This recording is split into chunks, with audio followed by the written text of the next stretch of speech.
Major update to Counter-Strike 2, let's check out the gameplay changes. Oh, the Armory update. If you're into the cosmetics, you're gonna love this update, or you're gonna hate it because you think it's too expensive or you don't like the designs or something, I don't know. There are good gameplay changes hidden in here, we're gonna be going over all of that. But first, I'm gonna dodge the intro transition.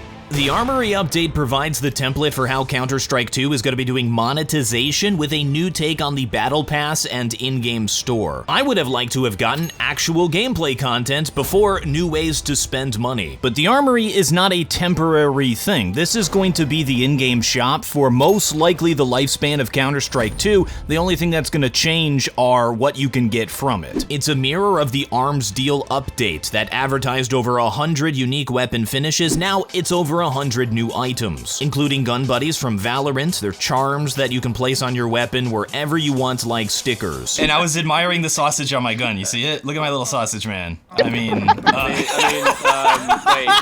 Currently, there's a collection of little sausage people or miniature weapons, but I imagine at some point we're gonna be getting team charms. There's a new item that you need to get in order to remove charms from your weapon. You get the charm back if you do that, and you get 3 for free when you redeem a charm. But I imagine a lot of people are gonna be purchasing charms from other players, not redeeming them, so they're the ones who are gonna have to spend extra money to buy this. I'm not a fan of this. I hate being nickel and dimed, and it's kind of pathetic to see them trying to get like cents here and there. Whenever I go to a restaurant and they're charging like 20 cents for a little sauce packet, I'm not going back. There's also a new Overpass collection of skins based on the graffiti around the map. There's the graphic collection. I very much do not like this one. The Sport and Field collection. I would definitely use this M4A1S if I managed to get it. And a new case full of community-created designs, the Gallery case. There's the Elemental and Craft stickers, which are designed to take advantage of being able to place stickers wherever you want on the weapon, which will undoubtedly be utilized to create even more elaborate penises. They had to have known with this one. And finally, there's a super special limited edition heat-treated Desert Eagle. It's a FOMO skin. Valve is aware of the blue gem stuff, so they created this as a gotcha machine for blue gems. This is a lot of stuff with the skin community in mind, and I imagine that community is very happy right now. There hasn't been a lot of new stuff in a long time. A lot of the ideas here are really good. They allow for users to come up with unique crafts. Remember the emblem maker for Black Ops? Whenever you enable users to be creative, they're gonna come up with some really incredible things.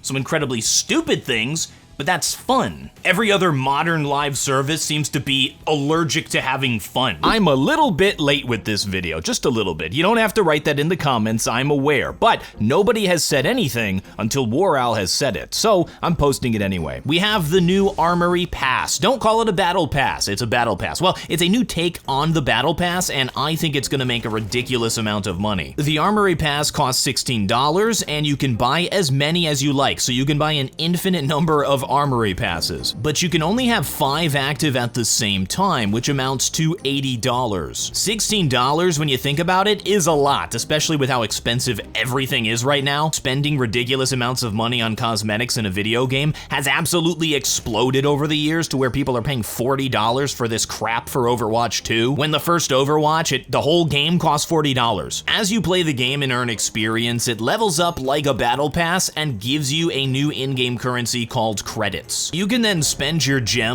credits on items in the night market, the Armory, or rather a chance at getting the item you want from any of the new collections, including the stickers and gun buddies. More ways to hack the reward center of your brain and extract large amounts of money from gullible people. Ignore the fact that I have purchased 5. They level up really quickly, I get more than 1 credit for a single premiere match, but hey, requiring players to gain experience means the skin community is gonna have to actually play the game now. Or figure out ways to farm that ruins the gameplay experience for everyone else. People have already figured out ways to do this, it's very annoying, and I think it'd be very funny if they all got banned. Update! They all got banned.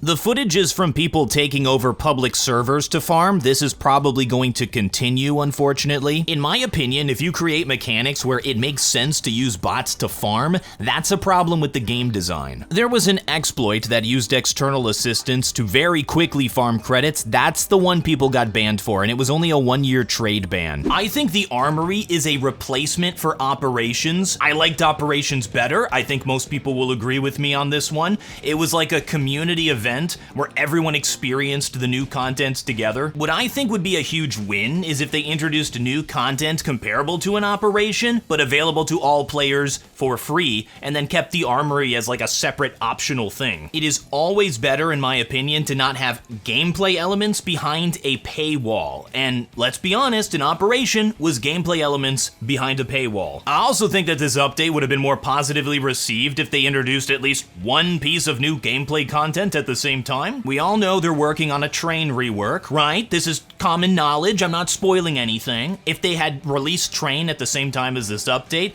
then they replaced Vertigo with Overpass in the map pool to coincide with the Overpass skins, this would have been a big win. And as one of those weirdos who still plays Counter-Strike for the gameplay, this update was a little underwhelming. But there is good stuff. There are good bug fixes. They fixed a bunch of defects that have been known and in the game for a long time now, like the one that randomly made splashing sound effects when players were walking through the water. That one has ruined so many of my games on Overpass and Ancient. For networking, this is something that people are completely misunderstanding. There's been no changes to the netcode. This is all about how information is displayed. The graph is the update. The new graph shows jitter and misdelivery. Jitter is when packets are being sent at variable speed, which can mess up your gameplay. Misdelivery is a type of packet loss, and they've changed what constitutes a misdelivery. I actually really like this update. I think it's a good update. It's one of those things that a lot of times the developers are just not gonna do if they have a manager telling them what to do. So I imagine this is a developer taking the initiative here. It'll help people understand when their internet connection is causing the game to behave strangely. It'll also help Valve better debug issues, or at least see that the issue is on the user's internet connection, not with the game. Unfortunately, now that people can see that they're experiencing jitter, they are now reporting there being more jitter, even though nothing has changed. I asked a networking engineer how to explain this to my audience, and he suggested I create this helpful comic. There are workshop updates. They're extra feature added to the Hammer 2 editor. My amigos in the mapping community have told me they good,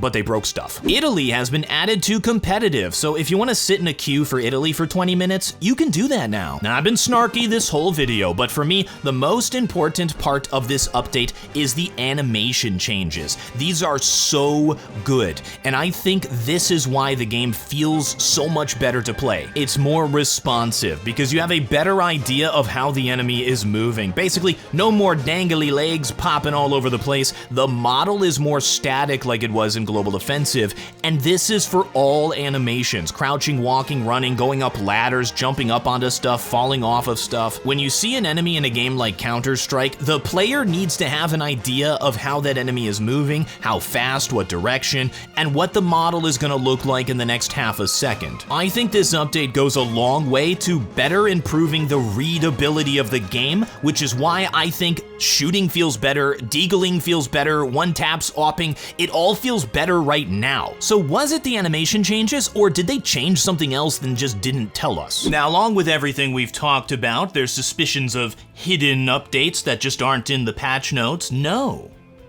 That's schizophrenic. I saw some people saying with evidence that the kill feed shows up a tick faster. If you really want to test this stuff, set up one box, have both servers on the same box, one of the old ones, one of the new ones, so that you know that the routing is not affecting it.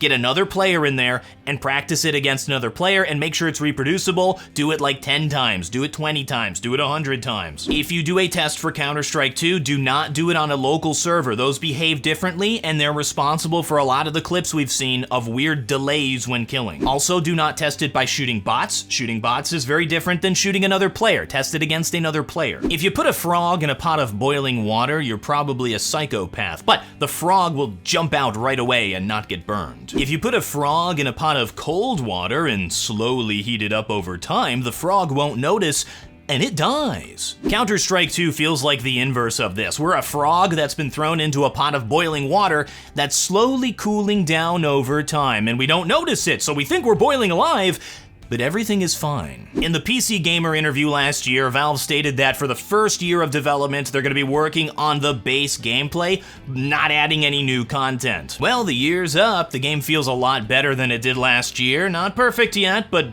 Much better. I guess it's time for some new content then. I have a short list of stuff that I think that they should work on, add new maps to the game, and then shake up the competitive map pool. Get that AI anti-cheat thing working, that would be lovely. VACnet 3.0. Allow us to run 128-tick servers. If they think the 64-tick are good enough, let's find out. Let the people decide. Implement a new community server browser, please not just the Steam one, and add scripting support to fully unleash the mapping and modding community.